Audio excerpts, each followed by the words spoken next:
पूर्व सांसद नंद कुमार साय भाजपा से इस्तीफा देने के बाद आज कांग्रेस में हुए शामिल। मुख्यमंत्री और प्रदेश अध्यक्ष की मौजूदगी में ली कांग्रेस की सदस्यता।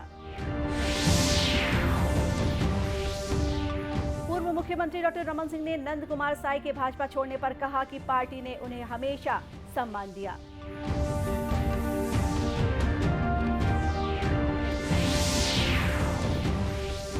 अंतर्राष्ट्रीय श्रमिक दिवस 1 मई के अवसर पर आज रायपुर में श्रमिक सम्मेलन का आयोजन किया गया।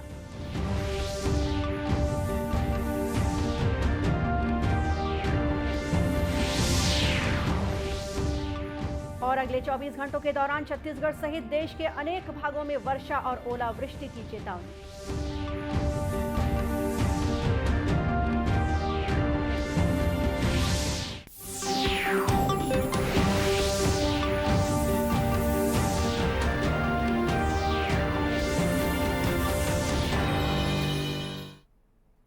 नमस्कार, आप देख रहे हैं दूरदर्शन समाचार। मैं हूं गोपा सान्याल और अब समाचार विस्तार से। वरिष्ठ आदिवासी नेता और पूर्व सांसद नंद कुमार साय भारतीय जनता पार्टी से इस्तीफा देने के बाद आज कांग्रेस में शामिल हो गए। श्री साय ने प्रदेश कांग्रेस मुख्यालय राजीव भवन पहुंचकर मुख्यमंत्री भूपेश बघेल और प्रदेश अध्यक्ष मोहन मरकाम की मौजूदगी में कांग्रेस की सदस्यता ग्रहण की। इस दौरान कांग्रेस मुख्यालय पहुंचने पर श्री साय का ढोल नगाड़ों के साथ जोरदार स्वागत किया गया। इस मौके पर मुख्यमंत्री भूपेश बघेल ने श्री साय का स्वागत करते हुए कहा कि कांग्रेस की नीति और सिद्धांत तथा राज्य सरकार के उल्लेखनीय कार्यों से प्रभावित होकर श्री साय कांग्रेस में शामिल हुए हैं। व्यक्ति आज भारतीय जनता पार्टी के क्रियाकलापों से और उन्होंने कल जब इंटरव्यू में कहा कि मेरी छवि खराब करने की कोशिश की जा रही है, उससे व्यथित होकर जो सेवाएं उस पार्टी को दी और उसके बाद उसे जिस प्रकार से पुरस्कार खाना पड़ा, उससे व्यथित होकर उन्होंने पार्टी त्याग किया। और कांग्रेस की जो नीति है, सिद्धांत है, आदरणीय खड़गे जी, आदरणीय सोनिया जी, राहुल जी के नेतृत्व पर विश्वास व्यक्त करते हुए छत्तीसगढ़ में कांग्रेस की सरकार के किए गए उल्लेखनीय कार्यों से प्रभावित होकर उन्होंने कांग्रेस की सदस्यता आज भाई मोहन मरकाम के द्वारा उन्होंने ग्रहण की। मैं कांग्रेस परिवार में आदरणीय हमारे वरिष्ठ आदिवासी नेता नंद कुमार साय जी का स्वागत करता हूँ, अभिनंदन करता हूँ। कांग्रेस में शामिल होने के बाद श्री साय ने प्रदेश में कांग्रेस सरकार द्वारा किए जा रहे कार्यों की सराहना करते हुए कहा कि कांग्रेस पार्टी जनता के हित में बेहतर कार्य कर रही है, इसलिए उन्होंने कांग्रेस में शामिल होने का निर्णय लिया। कोई दल बहुत महत्वपूर्ण नहीं है, लेकिन सारे लोग मिलकर के आम लोगों का काम करने के लिए तो पार्टी का महत्वपूर्ण उद्देश्य होना चाहिए, वो होना चाहिए। वो भी दिखता नहीं है तो अंततोगत्वा मुझे लगा कि जनहित के कार्यों को करने के लिए भी कोई समर्थ और समर्पित, ये दो विभूषणों से विभूषित दल में रहना ही ज्यादा ठीक होगा। और इसीलिए मैंने तय किया कि इस समय भूपेश जी के नेतृत्व में प्रदेश में कांग्रेस अच्छा काम कर रही है और ये काम यहाँ के गरीब, पिछड़े हुए और तमाम प्रकार के जो लोग हैं उनके उत्थान में काम होगा। उल्लेखनीय है कि श्री साय ने कल भाजपा की प्राथमिक सदस्यता से इस्तीफा सौंप दिया था। भारतीय जनता पार्टी के उपाध्यक्ष और पूर्व मुख्यमंत्री डॉक्टर रमन सिंह ने पूर्व सांसद नंद कुमार साय के भाजपा छोड़कर कांग्रेस में शामिल होने पर प्रतिक्रिया व्यक्त करते हुए कहा कि कल से ही पार्टी के वरिष्ठ नेताओं द्वारा श्री साय से संपर्क करने का प्रयास किया गया।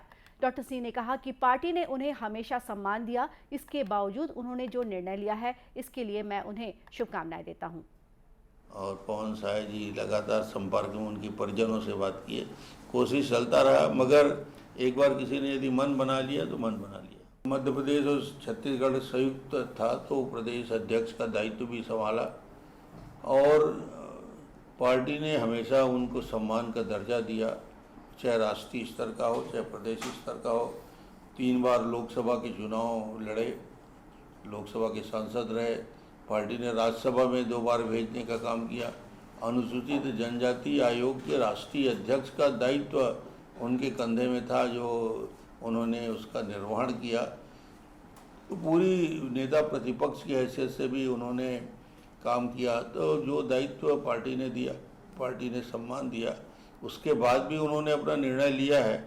हाँ, एक वरिष्ठ नेता हैं, राजनीति में सब कुछ जानते समझते हैं, तो मैं तो यही कहूँगा, एक नए दल में जा रहे हैं तो मैं अपनी ओर से शुभकामनाएं व्यक्त करता हूँ। आज 1 मई अंतर्राष्ट्रीय श्रमिक दिवस के अवसर पर राजधानी रायपुर के साइंस कॉलेज मैदान में श्रमिक सम्मेलन का आयोजन किया गया। इस सम्मेलन में मुख्यमंत्री भूपेश बघेल मुख्य अतिथि के रूप में शामिल हुए। इस मौके पर मुख्यमंत्री ने लगभग 1 लाख श्रमिकों को विभिन्न योजनाओं के अंतर्गत 47 करोड़ रुपए से अधिक की राशि डीबीटी के माध्यम से उनके बैंक खातों में अंतरित किया। साथ ही उन्होंने आरंग और पाटन में श्रमिक सहायता केंद्र का भी शुभारंभ किया। सम्मेलन को संबोधित करते हुए मुख्यमंत्री ने कहा कि पिछले 4.5 वर्षों में 2,54,000 से अधिक श्रमिकों का पंजीयन श्रम कार्यालय में हुआ है और इन श्रमिकों को रोजगार भी मिला है। उन्होंने कहा कि मेधावी छात्रवृत्ति योजना के अंतर्गत छात्रवृत्ति राशि को बढ़ाया गया है। साथ ही श्रमिकों के जीवन में बदलाव लाने के लिए नवीन योजनाओं की शुरुआत की गई है। कार्यक्रम में मुख्यमंत्री ने राजीव गांधी भूमिहीन कृषि मजदूर न्याय योजना के लाभार्थियों से संवाद भी किया। सम्मेलन में श्रम विभाग द्वारा श्रमिक कल्याण के लिए चलाई जा रही योजनाओं से लाभान्वित हितग्राहियों का सम्मान भी किया गया। कार्यक्रम स्थल पर श्रमिकों के लिए चलाई जा रही योजनाओं पर आधारित प्रदर्शनी भी लगाई गई है। इस मौके पर श्रमिक दिवस के दिन श्रम के प्रति कृतज्ञता प्रकट करने प्रदेश में बोरेबासी तिहार का भी आयोजन किया जा रहा है। प्रदेश व्यापी भेंट मुलाकात कार्यक्रम के अंतर्गत मुख्यमंत्री भूपेश बघेल मुंगेली विधानसभा की ग्राम पंचायत जरहा गांव पहुंचे। मुख्यमंत्री ने यहां लगभग 33 करोड़ रुपए के विभिन्न विकास और निर्माण कार्यों का शिलान्यास और लोकार्पण किया। इनमें 31 करोड़ 45 लाख रुपए के शिलान्यास और 1 करोड़ 67 लाख रुपए के लोकार्पण कार्य शामिल हैं। इस मौके पर मुख्यमंत्री ने जरहा गांव को नगर पंचायत का दर्जा और मुंगेली विधानसभा के ग्राम जरहा गांव में नया कॉलेज खोलने सहित कई महत्वपूर्ण घोषणाएं भी की।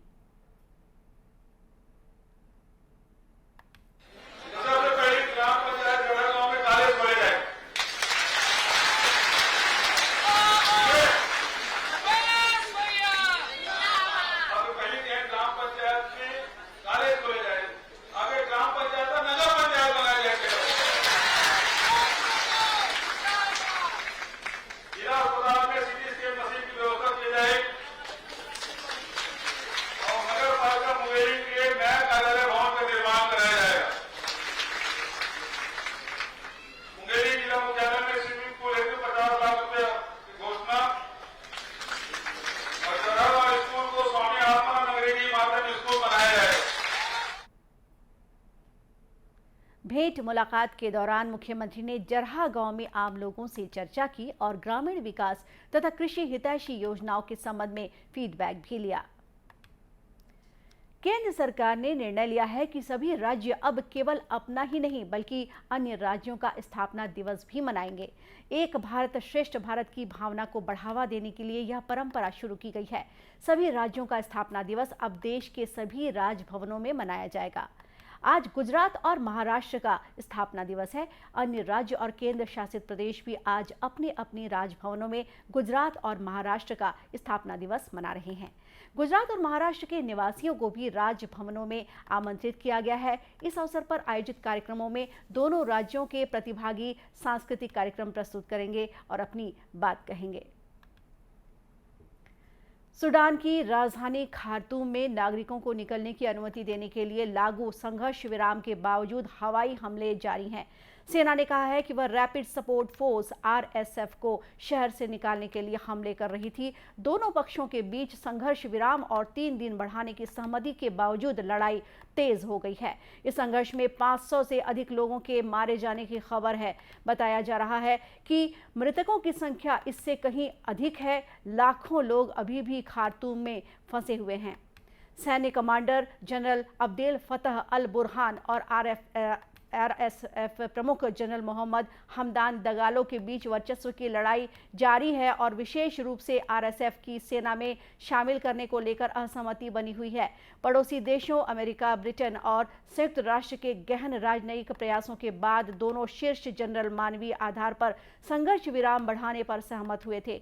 सेना के अनुसार यह स्पष्ट नहीं है कि अमेरिका और सऊदी मध्यस्थता के साथ हुए समझौते के अगले चरण में वे क्या करेंगे। केंद्र सरकार ने पाकिस्तान में चल रहे 14 मोबाइल मैसेंजर ऐप्स को प्रतिबंधित किया है। सूत्रों के अनुसार आतंकवादी और आतंकी संगठनों के ओवरग्राउंड वर्कर्स इन ऐप्स का उपयोग पाकिस्तान से संदेश प्राप्त करने के लिए करते थे। जम्मू कश्मीर में आतंकी गतिविधियों को बढ़ावा देने के लिए इन ऐप्स का इस्तेमाल किया जा रहा था। सुरक्षा एजेंसियों के रिपोर्ट के आधार पर यह कार्रवाई की गई है। जिन मैसेंजर ऐप्स पर बैन लगाया गया है उनमें Crypviser, Enigma, Safe Swiss, Wickrme, Media Fire, Briar, BChat, Nandbox, Conion, IMO, Element, Second Line, Zangi और थ्रेमा शामिल हैं। ये ऐप्स भारतीय कानूनों का पालन नहीं कर रहे थे और देश की सुरक्षा के लिए खतरा बने हुए थे। सूचना प्रौद्योगिकी अधिनियम के तहत इन ऐप्स को प्रतिबंधित किया गया है। और अब मौसम विभाग ने अगले कुछ दिनों के दौरान देश के अनेक भागों में वर्षा और ओलावृष्टि की चेतावनी जारी की है। बीते 24 घंटों के दौरान छत्तीसगढ़ सहित देश के अनेक भागों में बारिश हुई और कई स्थानों पर ओले भी गिरे। मौसम विभाग के मुताबिक पश्चिमी विक्षोभ के कारण व्यापक वर्षा की स्थिति बनी हुई है। अगले 2 दिनों में बारिश और तेज हो सकती है। देश के किसी भी हिस्से में इस महीने की 10 तारीख तक गर्म हवाएं चलने की संभावना नहीं है। इधर छत्तीसगढ़ में भी आगामी 24 घंटों के दौरान अनेक स्थानों पर हल्की से मध्यम वर्षा होने की संभावना है। वहीं 1-2 स्थानों पर गरज चमक के साथ आकाशीय बिजली, अंधड़ चलने और ओले गिरने की चेतावनी भी दी गई है। दर्शकों, दूरदर्शन केंद्र रायपुर से प्रसारित होने वाले प्रादेशिक समाचार को आप YouTube पर भी देख सकते हैं। हमारे YouTube channel Chhattisgarh DD news पर प्रादेशिक समाचार उपलब्ध रहेगा। YouTube चैनल का लिंक और QR कोड आप स्क्रीन पर देख सकते हैं। अपने एंड्रॉइड फ़ोन से QR कोड स्कैन कर आप छत्तीसगढ़ DD न्यूज़ लिंक पर जा सकते हैं। और इसके अलावा छत्तीसगढ़ DD न्यूज़ फेसबुक और ट्विटर पर भी उपलब्ध है। अंत में मुख्य समाचार एक बार फिर। पूर्व सांसद नंद कुमार साय भाजपा से इस्तीफा देने के बाद आज कांग्रेस में हुए शामिल। मुख्यमंत्री और प्रदेश अध्यक्ष की मौजूदगी में ली कांग्रेस की सदस्यता। पूर्व मुख्यमंत्री डॉक्टर रमन सिंह ने नंद कुमार साय के भाजपा छोड़ने पर कहा कि पार्टी ने उन्हें हमेशा सम्मान दिया।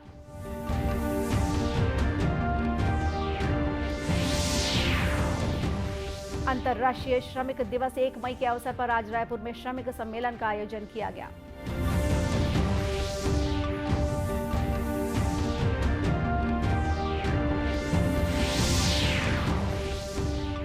और अगले 24 घंटों के दौरान छत्तीसगढ़ सहित देश के अनेक भागों में वर्षा और ओलावृष्टि की चेतावनी। और इसी के साथ ये समाचार बुलेटिन यहीं समाप्त हुआ। नमस्कार।